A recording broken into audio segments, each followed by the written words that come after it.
放心，姐姐不吃人。宇宙或是天空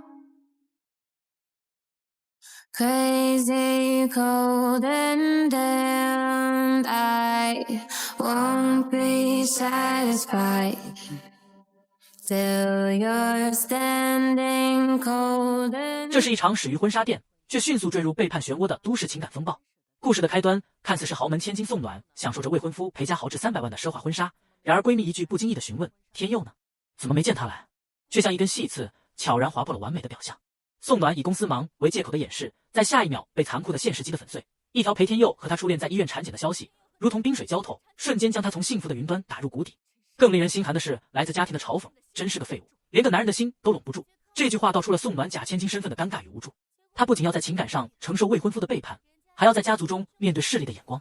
悲愤交加之下，她毅然决定这婚我退了。然而，她的决绝换来的是裴天佑更无情的羞辱。一个走丢15年的野丫头，真以为自己是凤凰吗？离开裴家，宋家屁都不是。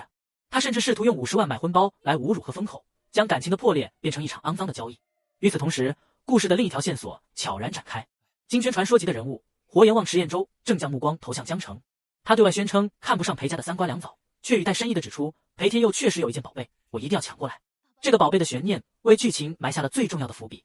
人生最荒唐的误会，往往发生在最狼狈的时刻。被闺蜜收留的宋暖，为冲冲晦气被怂恿点了个鸭王，却阴差阳错的将突然回家的迟彦周当成了目标。一夜之后，真相大白，宋暖的世界再次天旋地转。她不仅睡了闺蜜的小舅舅，更是把金圈顶级大佬当成了服务人员。这场令人啼笑皆非的乌龙，却成了命运转折的起点。而当宋暖在公司面对怀孕的初恋林月然的挑衅，并被裴天佑诬陷推孕妇时，迟彦周以绝对强势的姿态登场了。他不仅将受伤的宋暖带离现场，更在医生误解他们是夫妻时顺势接话，以老公自居，一种不容置疑的占有和保护欲悄然流露。他从一个需要宋暖支付500万赔偿金的债主，转变为提出合约婚姻的合作伙伴，目的是为病重的奶奶冲喜。但明眼人都能看出，这纸合约背后是他早已布下的棋局。最终，在裴天佑叫嚣着整个江城谁敢动我裴天佑的女人时，宋暖做出了最有力的回击。他站在了迟彦周面前，主动问道：“您看我行吗？”这一刻，他不再是那个任人拿捏的野丫头，而是选择与更强大的上位者并肩，将曾经的屈辱转化为复仇的筹码。故事的标题上位者，他狠狠低头了，因此充满了双关的意味。一方面是迟彦周这个真正的上位者为宋暖低下了他高傲的头颅，另一方面也预示着裴天佑之流终将为自己的狂妄付出代价，狠狠低头。姐，走，您这次回江城，各家豪门推测您会从裴家抢市场份额，这是裴家寄来的合作书。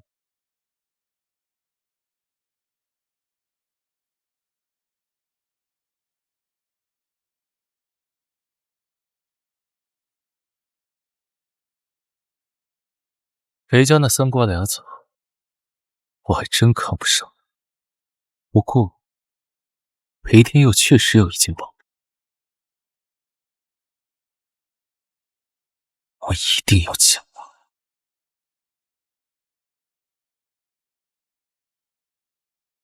出发，去江城。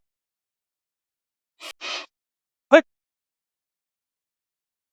这婚我退了。就因为这点事儿，你别小题大做啊！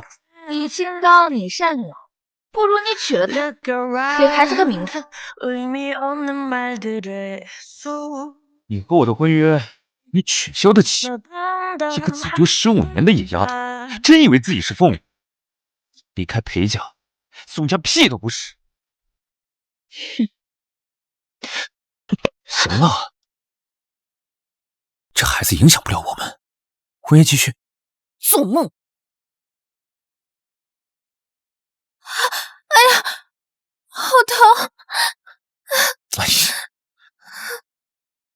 宝宝，你也知道，你让爸爸难过。别胡说。宋暖，你输了，裴太太只能是我。哼，你真是恶，垃圾都当宝。那死渣男还想享亲人之福，哼，这简直是做梦。所以我没那么大度，退婚了。可是你拒婚，你妈肯定逼得你在江城无法立足。我在想别的办法。要不是裴家奶奶非得指定你做孙媳妇儿，你妈早就把你给忘了。她就是卖女求荣。要我说，你今晚别回去了。姐妹给你点个鸭王，冲冲晦气。别闹了，这是你小舅舅家，我留着不方便。嗨，小舅舅，大忙人一个，他常年不在家。对，明天一早我就去求我小舅帮你。你俩以前还认识呢，你还骗他说你叫小花。别闹！喂，哎，点鸭的钱付了没啊？爷，今晚去哪里啊？去南郊别墅。佳怡小姐住那边，正好你们叔侄俩叙叙旧。你的瞳孔没有停留，消失还尽头。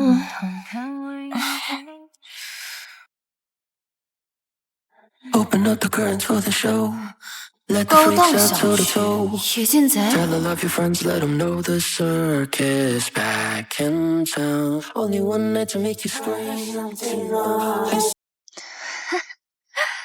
是佳怡点的鸭到了，看着挺不错嘛。小帅哥，跟姐姐说说，干这行多久了？顺便也跟姐姐说说，擅长什么服务？你的瞳孔没有停留，消失。放心，姐姐不吃人。看完宇宙，或是天空。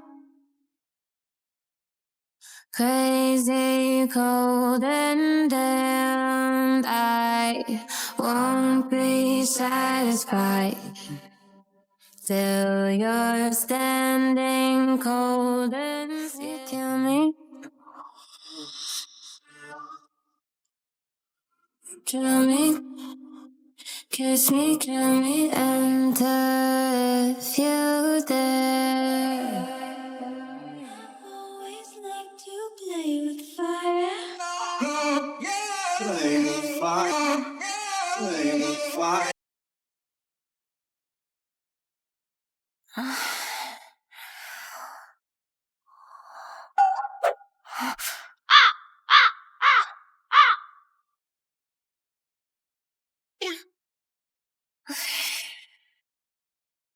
不过这鸭真极品，值。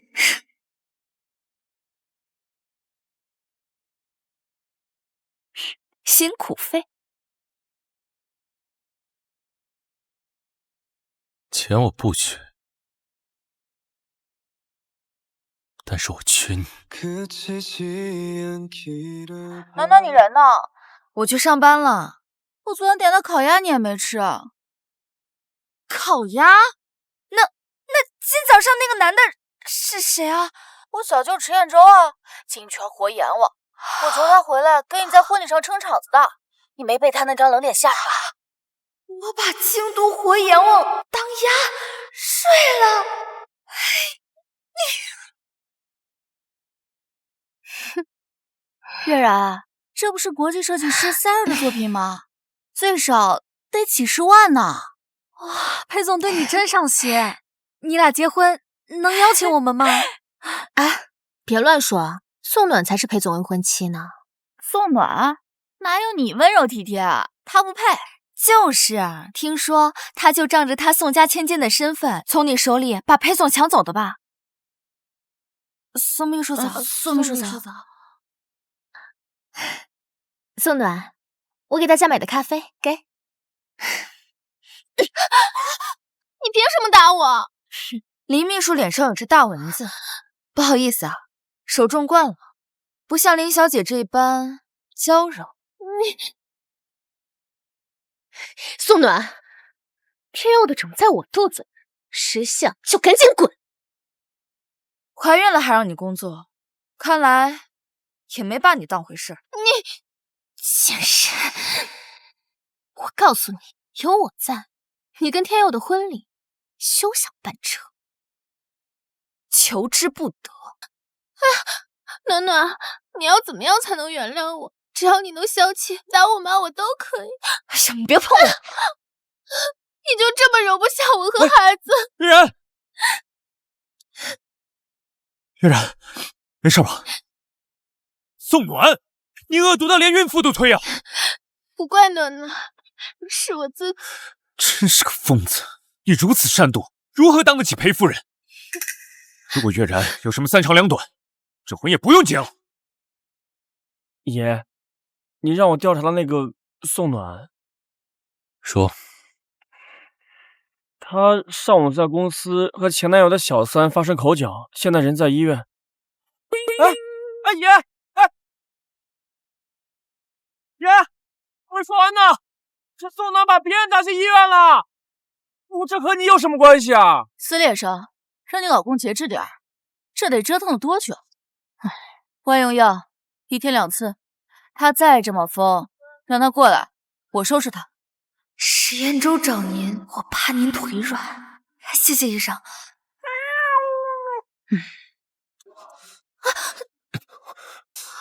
哪里受伤了？谁做的？啊，这伤，那个，你别误会，这是抹蚊子包的。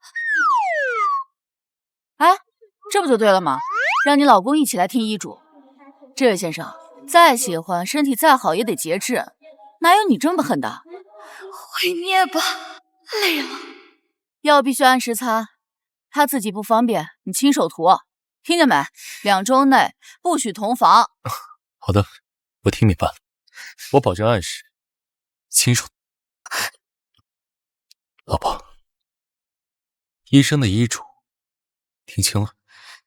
石彦州疯了！小舅舅，我们谈谈吧。系好安全带，还有，别叫我舅舅，我叫池彦州。池总，我们看看，要我给你500万赔偿金，您这身价是按克重算的呀？这黄金镶钻也没这么贵啊！500万对我来说只是地板价，但是我池彦州的第一次无价。500万对我来说只是地板价，池彦州的第一次无价。谁第一次技术那么好呀？谢谢你的夸奖。哎呀，我是说，昨晚上是你强迫我的，应该你赔偿我。昨天晚上是谁那么热情似火，拉着牛郎不放的，说什么姐姐我单身，姐姐我不吃人。哎呀，我池氏呢，从来不做亏本的生意。池氏是快要倒闭了吧？需要池总出面卖身。是啊，那你需要加钱吧？爷，不好了！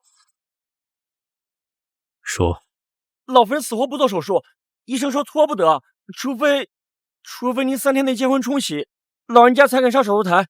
通知下去，凡是能签署婚前协议应付老太太，我池兖州重金酬谢。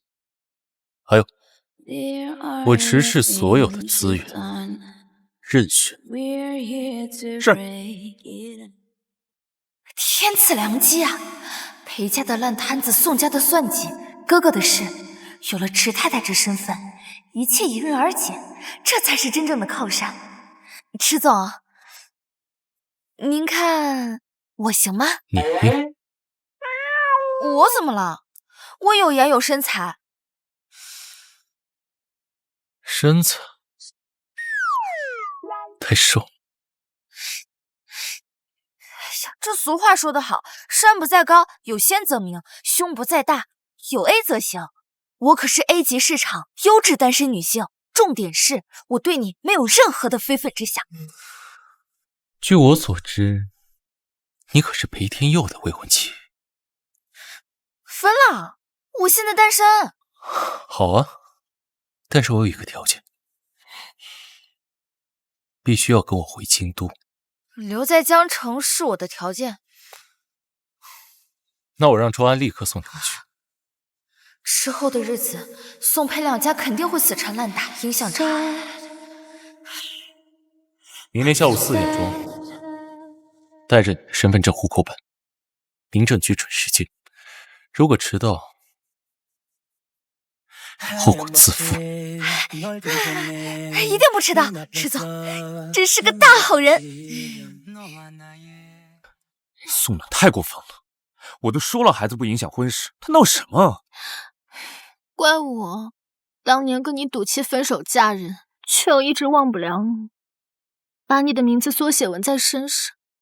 他是因为嫉妒才懂的事，差点害死了我们的宝宝。哎呀，他就是个毒妇，不识抬举的东西。我答应给他名分了，他还蹬鼻子上脸呢。他以为他是谁啊？离了我们裴家，江城谁还看得上他一个身份卑微的野丫头？可是他会不会赌气不结婚啊？然后去攀更高的枝头？我看他心比天刚呢。看高枝，就他以为他顶着我前未婚妻的名头就能攀上更高的枝头啊？做梦！整个江城谁敢动我裴天佑的女？你等着，我现在就把他抓回来，给你下跪道歉。来了裴家，他算个什么东西？宋暖，你完了。